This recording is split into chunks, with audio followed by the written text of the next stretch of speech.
I want to start with you, Stephen. Let's talk about the inspiration behind this and what, because I know we've mentioned the Cosby Show, you've mentioned the Cosby Show, but what really inspired this? Like, where did this idea come from?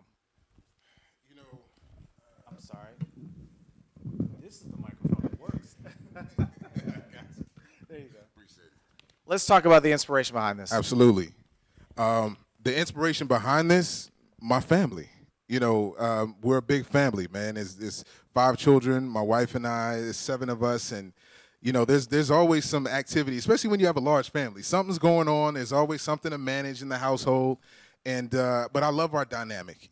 I love how we've grown, and I love where we are. And wanting to see more of that be portrayed in media is what really inspired me. And I literally said that to my wife. I'm like, we have a show in this house, but I really want to create something. I want to do something that allows us to see ourselves in a light that's different from so much of what's on TV right now, because we don't have enough of that, and that's where we want to go. And so that's what the inspiration was, is watching my children run around, watching them interact with one another, the laughter, the tears, the growth that you experience in a family.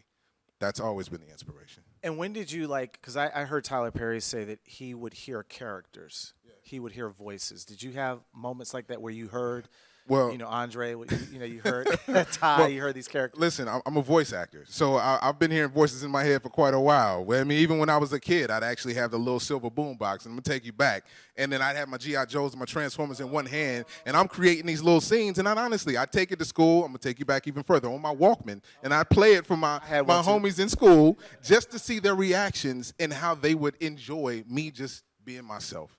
And that is a part of the creative process of seeing these characters come to life. But then you look at real life, we all have so much inside of us and so much to offer. Each of my children is, a character in their own right. My wife and I, we have a ball when we're together. So all of that combined, I'm always hearing that stuff in my head. And so that's just like, it's the perfect segue into creating something that I think can last for a long time.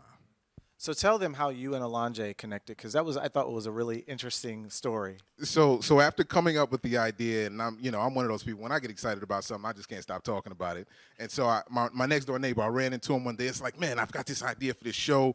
It's called the Uptown Chronicles. I wrote the initial scripts for it, but that's not my forte. I just wanted to get the idea out.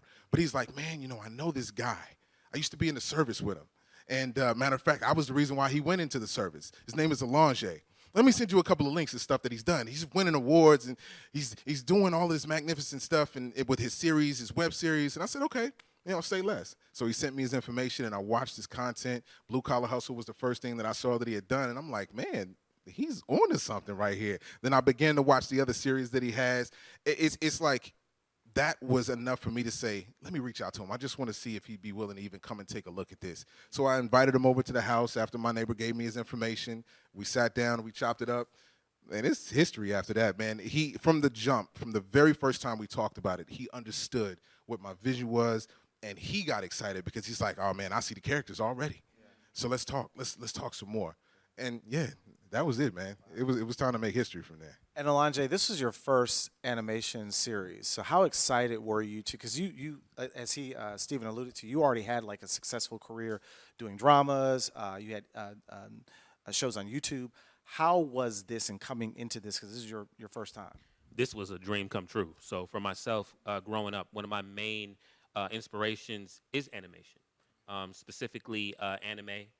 Specifically shows like Justice League Unlimited, Static Shock, shout outs to Dwayne McDuffie.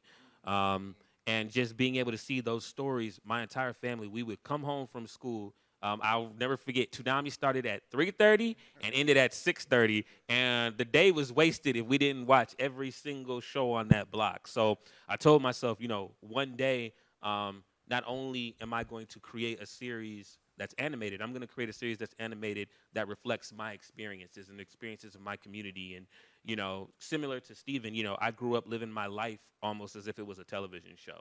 And, it would start with the school year. And every school year, every time, I went to another grade, my little life series got renewed. And so that was time for another show. So, just taking those experiences. And when Stephen came to me and said, I want to do an animated show, and he showed me the initial idea that he had, and he said, I got a script. I said, you got a script? Okay, where's the script? And he gave it to me, and I said, oh, this is an outline. I said, okay. I said, this is an outline. Right? know what the I script was looks like, like. yeah, this is the script. This is the outline. I said, but I got you. And like he said, we spent about an hour talking, but really he had me at, Black family powers. I said, oh, yeah, I got you. Done. Let's go. Yeah, and let's make history, and that's what we've done.